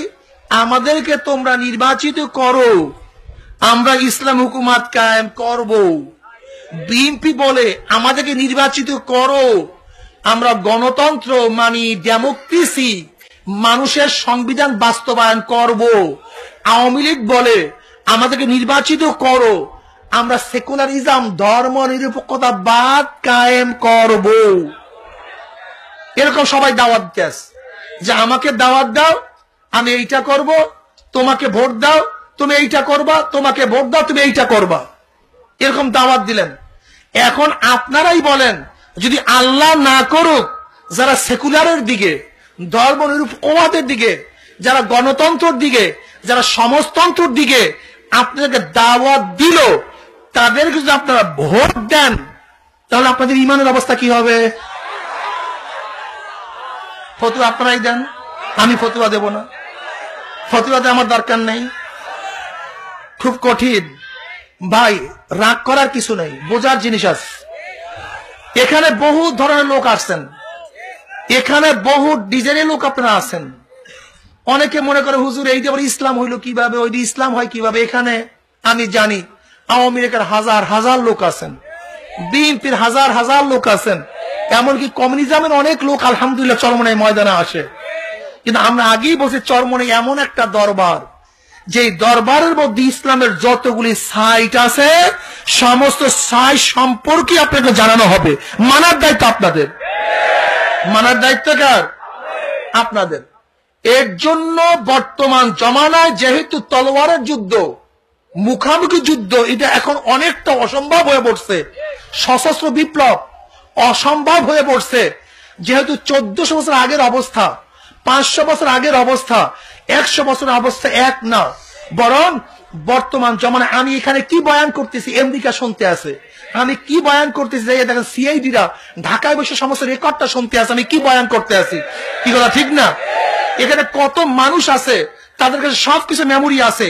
এই মুহূর্তে এই জমানায় কেউ যদি মনে করেন আমরা সশস্ত্র বিপ্লব করব, আমি বলবো তুমি সশস্ত্র বিপ্লব করতে পারবে না, তুমি আত্মঘাতী বিপ্লব করতে পারো, তুমি আত্মঘাতী বিপ্লব করতে পারো। এর জন্য দেখেন নাই, যারা সশস্ত্র বিপ্লব করতে চাইছে একজনও বাঁচা নাই, বরং আমাদের দেশটাকে সন্ত্রাসীকে সৃষ্টি করে তারা এখন জেলখানায় ভোগে, আর ইসলাম ক্ষতিগ্রস্ত হয়েছে, দুর্নামগ্রস্ত হয়েছে। আমরা আগেই বলছি, আমরা দাওয়াত নিয়ে যাই মানুষের কাছে, আর মানুষ ইসলাম নাই বুঝে, তাহলে ইসলামটা কায়েম করব কি? ইসলাম কায়েম করব কি? কি কথা ঠিক না? এর জন্য আমরা চাই, আব্বাজান রহমতুল্লাহ বলছেন, আমি নির্বাচন করি না, আমি জিহাদ করি। আমি কি করি? আল্লাহ শুকর, এটা বাস্তব নমুনা ওয়াজ। হাজী তোফাজ্জল হোসেন সাহেব রহমাতুল্লাহ আলাই, হোসেন স্প্রিং এর মালিক, হোসেন টায়ারের মালিক। এই যে হোসেন টায়ার দেখেন না, হোসেন স্প্রিং, বহুত কোটি কোটি টাকার মালিক, চিটাং ব্যবসায়ী একজন। চরমনের খাস মুরিদ ছিল, ফানাফি শায়েখ ছিল। আব্বাজান রহমাতুল্লাহ যা বলতেন উনি নির্বিঘ্নে মেনে নিতেন, উনি দ্বিতীয় প্রশ্ন করতেন না। 1991 সালে আব্বাজান বললেন, তোফাজ্জল হোসেন সাহেব, ওনার বাড়ি হলো মুন্সিগঞ্জ, আপনি কি নির্বাচন করেন? বলে হুজুর আমার বাড়ি তো মুন্সিগঞ্জ, থাকি আমি আমার চিটাঙ্গে, আমাকে কেউ চিনে না, আমি কি নির্বাচন করব? আব্বাজান জান না, জিহাদের নিয়তে দাঁড়াইয়া যান। দ্বিতীয় প্রশ্ন করেন নেই, উনি চলে গেলেন। যাওয়ার পরে উনি বাস পোস্টার ছাপাইয়া বলতে আছে, ভাই আমি নির্বাচন করতে আসি নাই, হুজুর বলছে ইসলামের বাক্স নিয়ে জিহাদে শরীক হয়ে যা, আমি জিহাদ করার জন্য আসছি। 1991 সন তার নিজের প্রতিষ্ঠান মাদ্রাসার সামনে এরকম নির্বাচনী বক্তৃতা দিতেছিলেন। হঠাৎ তার বুকের মধ্যে পেইন উঠছে। তিনি বললেন, আমাকে একটু ভিতরে নিয়ে যাও। ধরাধরি করিয়া তাকে ভিতরে নিয়ে গেছে। কলেমা পড়ে দুনিয়া থেকে বিদায় হয়ে গেল। লা ইলাহা ইল্লাল্লাহ মুহাম্মদ পড়লেন, দুনিয়া থেকে বিদায় হয়ে গেলেন। তাকে দাফন করা হইল। মুন্সিগঞ্জ পদ্মা নদী ভেঙে গেছে, আপনারা জানেন, বহু জায়গায় ভেঙে গেছে। 4 বছর 8 মাস পরে পদ্মার ভাঙ্গনে যখন তার কবর ভেঙে গেছে, তার কবরের মধ্যে দেখে তার লাশ একেবারে তাজা, একেবারে তাজা। আমরা নির্বাচন করি না, আমরা জিহাদ করি। আমরা কি করি? এটা নির্বাচন না, এটা আমাদের জিহাদ। এই জিহাদে যারা অংশগ্রহণ করবেন তারাই হলো মুজাহিদ। এতে যারা খরচ করবেন, সময় দিবেন, সব কিছু করবেন, তাদের প্রত্যেকটা সময়, প্রত্যেকটা সেকেন্ড আল্লাহর দরবারে নেকের মধ্যে লেখা হইতে থাকবে।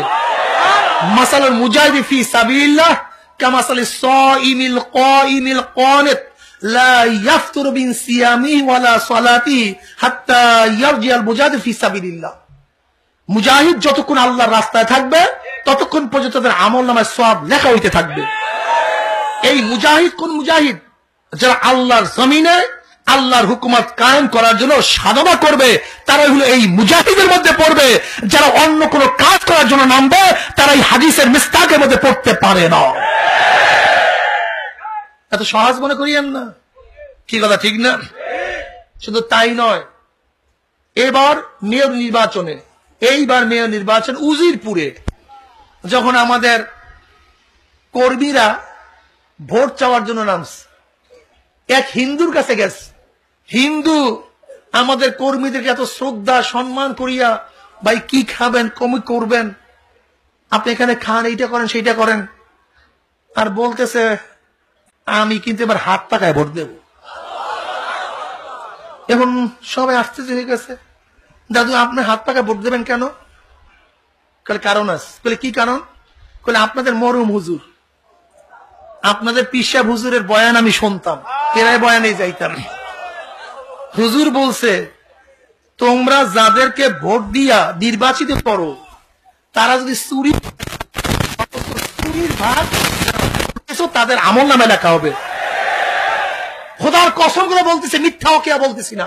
উজিরপুরের ঘটনা, উজিরপুরের ঘটনা।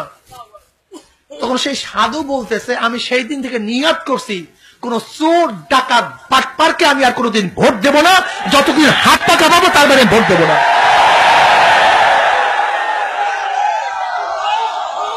সাধুর কথা দেখেন, এটার যুক্তিও আছে, এর যুক্তিও আছে, এর যুক্তি আছে কি নেই। আমি যাকে নির্বাচিত করব, আমার ভোটের মাধ্যমে সেই ব্যক্তি নির্বাচিত হইছে।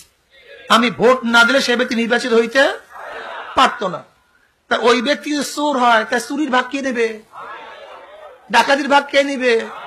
ঠিক তদ্রুপ যাদের মাধ্যমে, যাদের ভোটের মাধ্যমে জেনার আইন পাশ হয়েছে, মদের আইন পাশ হয়েছে, সুদের আইন পাশ হয়েছে, এজন্য কিয়ামতের ময়দানে মুসল্লি দেখবে কপালের দাগ, নামাজের দাগ, কিন্তু কোটি কোটি জেনার গুনাহ, কোটি ব্যারেল মদের গুনাহ। আল্লাহ তুমি জানো আমি কোনোদিন কোনো মেয়ের দিকেও তাকাই নেই, এত জেনার গুনাহ আসলো কোথার থেকে? আল্লাহ বলবেন আমি ভালো মতোই জানি, আমি তো আলিমুম বিজাতিস সুদূর, আমি তোর অন্তর খবর রাখি।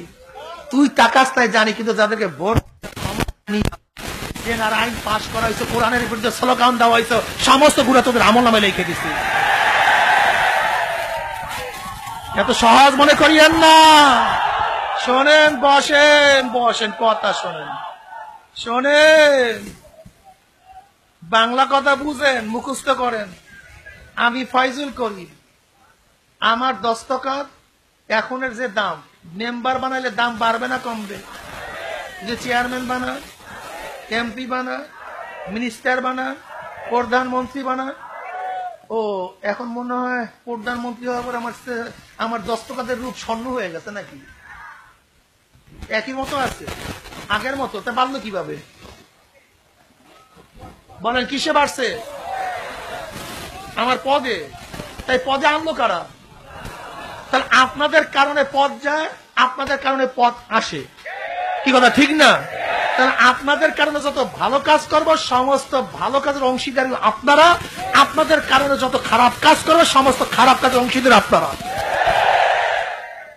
এর জন্য মৌলবী দেখবে দাড়িওয়ালা, মুফতি, মহাদ্দেশ, লক্ষ লক্ষ ব্যারেল মদের গুণা, আল্লাহ বলবে আল্লাহ রে আমি কোনোদিন মদের স্পর্শ করি না, আমি ভালো মতো জানি।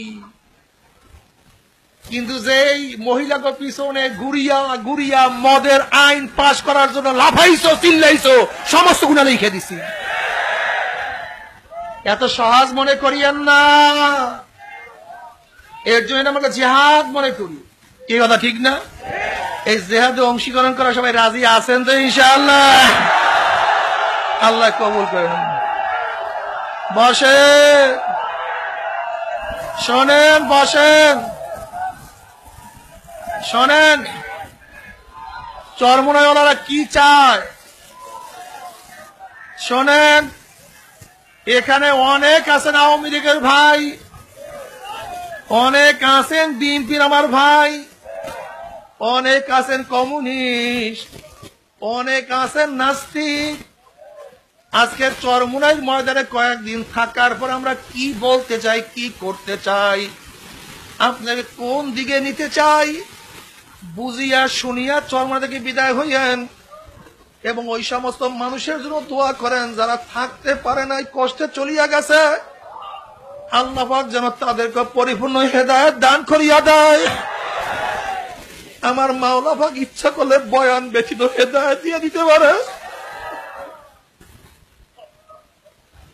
আমার মাওলা ইচ্ছা করলে কোন ওয়াসাইল ফসাইল ব্যতীত মাওলা হেদায়েত দিয়ে দিতে পারে।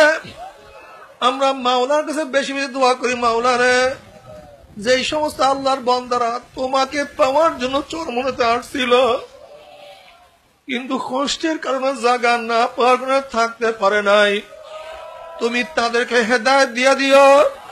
এবং আমরা যারা কষ্ট করি এখানে বসে আছি আমাদের গলার মধ্যে হেদায়েতের মালা না পরাইয়া কাউকে বিদায় দিও না। বাবার আব্বাজান রহমাতুল্লাহ বারবার বলছেন, চরমোনাইয়ের মুরিদেরা আমি ইসলামের সব কথা তোমাদের কাছে বলবো, কে মানো আর কে না মানো এটা আমার দেখার বিষয় না। আমি হক কথা বলবো, যদি গোটা দুনিয়ার মধ্যে আমার কথা কেউ না শোনে এরপর আমি হক কথা বলবো। যদি আমার ছেলে আমার পাশে না থাকে দরকার নাই আমার ছেলে, যদি আমার মেয়ে আমার কথা না মানে দরকার নেই আমার মেয়ের, যদি গোটা দুনিয়ার কেউ আমার সাথে না থাকে আমি একলা ইসলামের দাওয়াত দিয়েই যাবো। জোরে বলেন সুবহানাল্লাহ।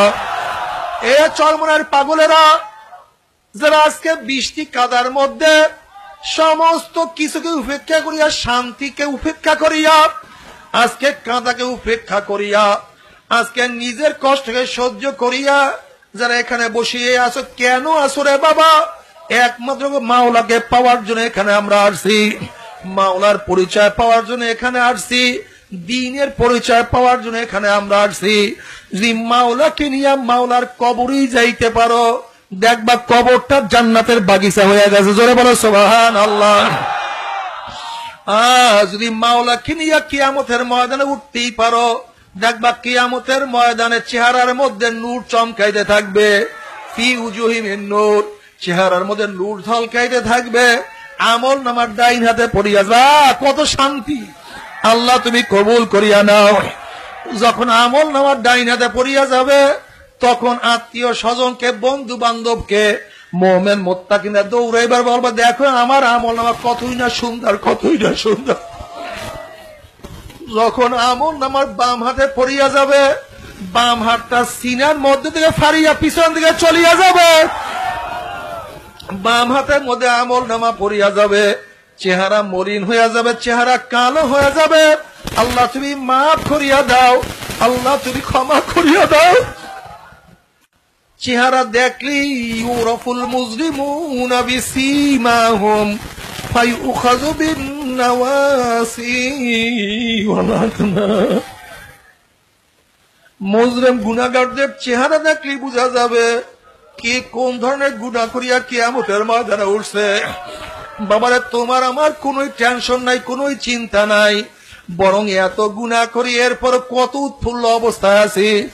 অথচ ইমাম আজম রাহমাতুল্লাহ আলাইহি, যিনি লক্ষ লক্ষ ইমামদের ইমাম, যিনি কোটি কোটি কোটি কোটি মানুষের ইমাম, যিনি 40 বছর পর্যন্ত ইশারের নামাজের উযু দিয়া ফজর নামাজ আদায় করছে, যিনি জীবনে কোনো গুনাহ করছে এরকম কোন ইতিহাস পাওয়া যায় না, এই ইমাম আজম রাহমাতুল্লাহ আলাইহি একদিন যখন তাহাজ্জুদের নামাজ আদায় করতে আছেন, যখন কিরাত পড়তে পড়তে আমতাজুল ইয়াউমা আইয়ুহাল মুজরিমুন এই আয়াত পড়লেন, আর কান্দতে আছে আয়াত পড়ে আর কান্দে, আয়াত পড়ে আর কান্দে, আমতাজুল ইয়াউমা আইয়ুহাল মুজরিমুন, এ গুনাহগারের দলেরা, এ পাপিষ্ঠর দলেরা, আজকে আমার মুমিনের থেকে তোরা আলাদা হইয়া যা, তোদের জায়গা ভিন্ন আর গুনাহগারদের জায়গা ভিন্ন। এই আয়াত পড়ে আর কান্দে আর বলে, মাওলা রে, যদি তুমি কিয়ামতের ময়দানে মুমিনদের থেকে আমাকে আলাদা করিয়াই দাও, আমার তো উপায় হবে না।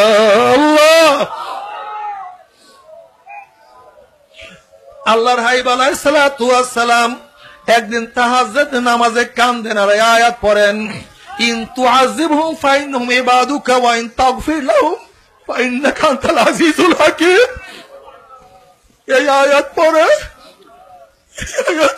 কান্দে কান্দতে কান্দতে ফজল হয়ে গেল,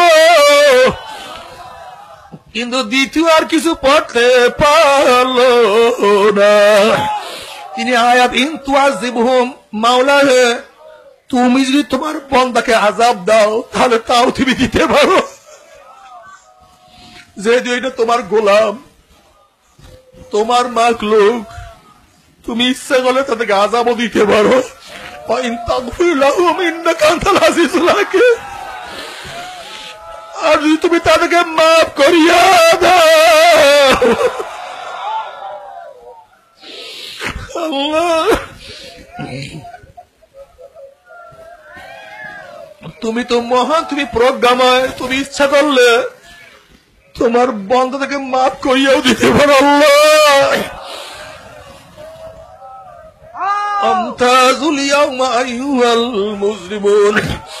আব্দুল কাদের জিলানী রাহমাতুল্লাহ আলাইহি কাবা শরীফের গিলাফ ধরিয়া কান্দে আর মাথাটা বারবার কাবা শরীফের মধ্যে ঠোকাইতে আছে আর বলতে আছে, মাওলা রে, তুমি আমি আব্দুল কাদের যদি কিয়ামতের ময়দানে মাফ নাই করো তাহলে আমাকে অন্ধ করিয়া উঠাইও। দুনিয়ার মধ্যে কত মানুষ আমাকে বড় বীর পরবীর পরিয়া সম্বোধন করে, আর কিয়ামতের ময়দানে যদি আমাকে মাফ নাই করো, আমার হাতের মধ্যে পায়ের মধ্যে জাহান্নামের শিকল লাগিয়া যায়, আমার তো উপায় হবে না। বাবারে, তোমার মধ্যে আমার মধ্যে মাওলার ভয় নাই, মাওলার কোনো টেনশন নাই। আবু বকর সিদ্দিক রাদিয়াল্লাহু তাআলা আনহু মাঝে মাঝে জঙ্গলে গিয়া গাছের দিকে তাকাইয়া বলতেন, আবু বকর, তুই কেন মানুষ হইলি, তুই কেন গাছ হইলি না? তুই গাছ হইলে তোকে মানুষ কাটিয়া ফেলাইত। ওমর ইবনুল খাত্তাব রাদিয়াল্লাহু তাআলা আনহু মাঝে মাঝে বকরির বাচ্চা ধরিয়া বলতেন, ওমর, তুই কেন মানুষ হইলি, তুই কেন বকরির বাচ্চা হইলি না? তুই যদি বকরির বাচ্চা হইতি, মানুষ থেকে জবাই দিয়া খাইয়া পালাইতো, ওমর তুই কাজে লাগিয়া যাইতি, কিন্তু হইছ মানুষ, ইবাদত করতে পারলি না। ও মুসলমান বাবারা, ও চরমোনায় যারা আসছো রে বাবা, এত কষ্ট করিবে যারা চরমোনায় আসছো, এক আল্লাহর ওলি ঘুমের থেকে উঠিয়াই তিনি আয়না দেখতেন, ঘুমের থেকে উঠিয়ে আয়না দেখতেন। সবাই বলে, হুজুর আপনি ঘুমের থেকে উঠিয়ে কেন আয়না দেখেন? আপনি ঘুম থেকে ওঠার পরে কেন আয়না দেখেন? বলে, বাবারে, আমার ভয় হয় আমার গুনার কারণে মাওলা কি আমার চেহারা পরিবর্তন করিয়া শুয়োরের চেহারা বানাইয়া বলে। আমার মাওলাকে আমার চেহারা পরিবর্তন করিয়া ভালাই উঠে গেল। আল্লাহ তুমি মাফ করিয়া দাও। বাবারে কিয়ামতের ময়দান খুব মারাত্মক জায়গা। ইয়াউমা ইয়াফিরুল মারউ মিন আখিহি ওয়া উম্মিহি ওয়া আবিহি ওয়া সাহিবাতিহি ওয়া বানি। বাবারে যারা যেই দল করে, ধনী দলেরা, এ গরিবের দলেরা, এ শিক্ষিত বাবারা, এ অশিক্ষিত আমার মূর্খ বাবারা, কি নিয়ে রওনা করছো, কোথায় রওনা করছো, এত কষ্ট করে কেন আসছো রে বাবা? খবরদার মাওলাকে না নিয়া সরমনের ময়দান থেকে যাইও না। আল্লাহর কাছে বারবার দোয়া করো, বারবার বলো মাওলা রে, যেহেতু চরমনের ময়দানে তুমি আমাদেরকে নিয়ে আসছো, হেদায়েতের মালা না পড়াইয়া, তোমার পরিচয় না দিয়া তুমি চরমনা থেকে নিও না। আল্লাহ তুমি কবুল করিয়া নাও। আল্লাহ না করুক, আল্লাহ না করুক, যদি হেদায়েতের মালা না পড়িয়া, আমার মালা পরিচয় না নিয়া কিয়ামতের ময়দানে উঠি, আল্লাহ পাক রব্বুল আলামিন জাহান্নামকে বলে, এ জাহান্নাম, ফেরেশতাকে আল্লাহ পাক রব্বুল আলামিন বলে, হে ফেরেশতারা, জাহান্নামকে তাও দিতে থাকো। যেই সমস্ত নেমক হারামেরা আমার এত নেয়ামত ভোগ করিয়া আমার হুকুম মানে নাই, ওদের জন্য জাহান্নামের আগুন তাও দিতে থাকো। ফেরেশতারা জাহান্নামের আগুন 1000 বছর তাও দিতে দিতে জাহান্নামের আগুন সাদা হয়ে গেছে, সাদা দুধের মতো সাদা হয়ে গেছে। এরপর আল্লাহ পাক রব্বুল আলামিন বলেন, এ ফেরেশতারা এই আগুনে হবে না, জাহান্নামকে আবারও তাও দিতে থাকো। আবারও 1000 বছর তাও দিতে দিতে দিতে দিতে হাত্তা আহমাররাত, জাহান্নামের আগুন লাল আগুন, লাল আগুনের মতো হয়ে গেছে। আল্লাহ তুমি মাফ করিয়া দাও। আল্লাহ বলে, ফেরেশতারা, যেই সমস্ত নাফরমানকে নিয়ে এত নিয়ামত খাওয়াইলাম, একটা মুরগির বাচ্চা জবাই দিয়া ফেলেছে, মুরগির বাচ্চারা কত লাফালাফি করছে, খা বান্দা খা, তোদের জন্য আমি হালাল করছি। যারা এত নিয়ামত খাইলে আমার হুকুম মানে না, ওদেরকে আগুন হবে না, আগুন আবারও জ্বালাইতে থাকো, তাও দিতে থাকো। আবার 1000 বছর আগুন তাও দিতে দিতে দিতে দিতে হাত্তা আসওয়াদাত, জাহান্নামের আগুন কালো, অবশ্যই কালো হয়ে গেছে। আল্লাহ তুমি মাফ করিয়া দাও। লা ইলাহা ইল্লাল্লাহ, লা ইলাহা ইল্লাল্লাহ।